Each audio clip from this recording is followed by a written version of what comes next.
Hello and welcome to another Firearms Friday video. So I had a chance to buy two guns at what I felt were a very aggressive price in today's market.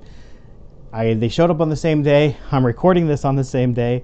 I apologize, I haven't had a chance to shoot this yet, but we definitely will be doing that due to some family issues. I'm going to be traveling out of town for a couple of weeks, and so it'll be a couple of weeks before I can come back and actually use these at the range where I normally go shooting. Has been shut down due to a forest fire. So we will be doing hopefully something at some point to be able to fire these. I want to be able to record that experience, which I've done in the past. But I was able to do that in the desert where I was free to do that. At the range is a lot harder just because there's other people there. And so the range officers have not allowed me to do that. So, but anyways, on to the firearm. As you can probably tell by the title of this video, I picked up a Taurus TX22. Now, I have my Taurus G2C, and I've loved that gun. It's been my daily carry since the day I bought it. It's small enough and compact enough to be comfortable to wear all day.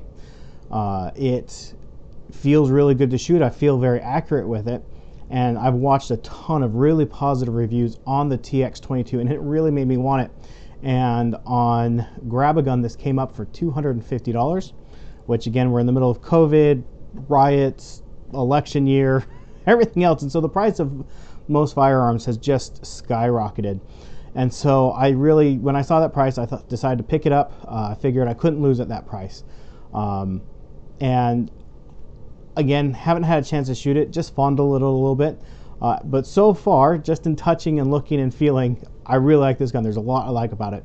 First and foremost, for that $250 that I spent, I got not one, but if I get a box, 16 round magazines. That's a lot of 22 ammo.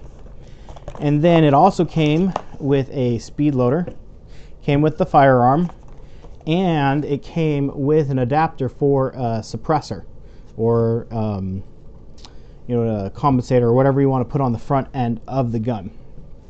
So a lot of value for the money in the box right off the bat.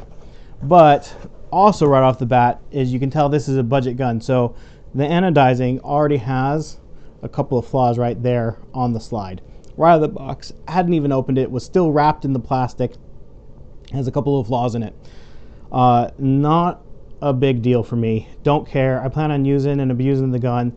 It's going to get scratched up. It's not anything for me to worry about. When I bought my Rock Island, it also had a couple flaws, but again, I spent $400 for a full-size 1911 that's extremely accurate. A couple of flaws, and the anodizing or in the parkerizing on that is not a big deal to me. This does feel very good in the hand. It fits my hand very well. All my fingers wrap around without even having to have the magazine there. My fingers wrap around really well. My grip is very secure on there. Not that you really need that solid of a grip on a firearm.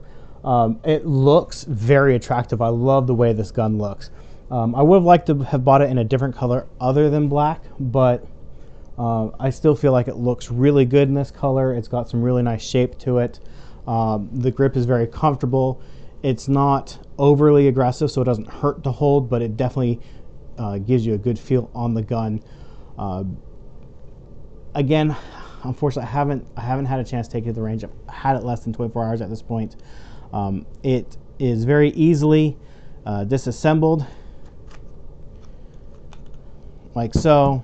Simple as that. Love it. It is a simple blowback, but the barrel does come out. It's not a fixed barrel. So yeah, very simple gun. Lots of parts and accessories right out of the packaging. So I'm really looking forward to shooting it, getting a lot of rounds through it. This will definitely be with my on my list of reliability tests with ammo. Like I said, I was able to get some of it. It's coming in. I don't have it yet. It's on the way. I have some Aguila, some CCI, some Blazer, some I don't remember what all I've gotten. It's been real hit or miss. I've had a lot of orders that have sat for 2 weeks and then been canceled. So anyways, yeah, just a simple first look at the gun. I like the way it feels. I like the way it looks. It has a nice weight to it. I went ahead and brought out my Ruger. Let me put this back together just as comparison of the two, because I really feel like these are possibly two very good competitors for your dollars right now.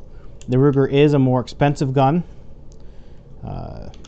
but sorry, I've only taken this apart once before, so just making sure I do it correctly. There we go. All right. So with the Ruger, here's my purple Mark IV. And somebody complained on one of my videos about me not showing you that the gun's unloaded, but like, I wouldn't have a loaded gun on video, like really. I mean, unless I'm out at the range shooting. I'm in my house. I have small children. I would not have a loaded gun. My one loaded gun is in a safe and it won't come out unless I'm leaving and I'm shooting. But the Mark IV comes with this nice hard case. It came with 2 magazines and that's it. It doesn't come with any other accessories. It is suppressor ready. The front end does screw off, so it doesn't need a separate accessory for that. They are only just 10 round magazines though, instead of 16 rounds. As far as weight goes, unloaded, let's see here. They both have a polymer lower and a metal upper, but the TX22 is far lighter, definitely, than the Mark IV. There's just more metal on this gun with the rail, and the whole internals, everything on this gun are metal, where it's just the slide on this that is metal. I mean, the internals are metal, but there's just more mass up on top of here. This is a hammer fire and this is a striker fire. Not a big difference between the two, I don't think, as far as that goes. I don't have a preference one over the other. The grip on the 2245 Lite, by its name tells you, it's very reminiscent of a 45 1911. So I do like the grip on this. It's very familiar to me. However, the grip on this is nice and sculpted and does still feel very nice. I recently sold my Canic because I took it shooting several times and I never felt like that grip fit my hand very well. I wasn't very comfortable with it. It's almost too big for my hand. So if I could have had this grip on that gun, I would have kept it. This just fits my hand a lot better. So anyways, that's just a first look and a little bit of a comparison against the 2245 Lite, because I feel like these really compete in that same market. Just a nice kind of larger 22 handgun that you know, semi-auto. You know, if you're shopping this one, you're probably going to also have this one on your list. Of the two, again, haven't fired this one. The Mark IV definitely feels like a little bit higher quality gun. You know, the finish on it's higher, the fit and finish on it's just a higher quality gun. As far as trigger on this, I don't really know, because again, I haven't really been out shooting it. Don't do a lot of dry fire with 22s because you'll damage the firing pin. So just need to get out and shooting. Anyways, if you have any questions, comments, leave those down below. I will be doing a follow-up video on this gun, hopefully soon, when I get a chance to actually take it out and shoot it. And I would love to have some questions to answer when I do that. Anyways, thank you for watching, and I hope you have an amazing day.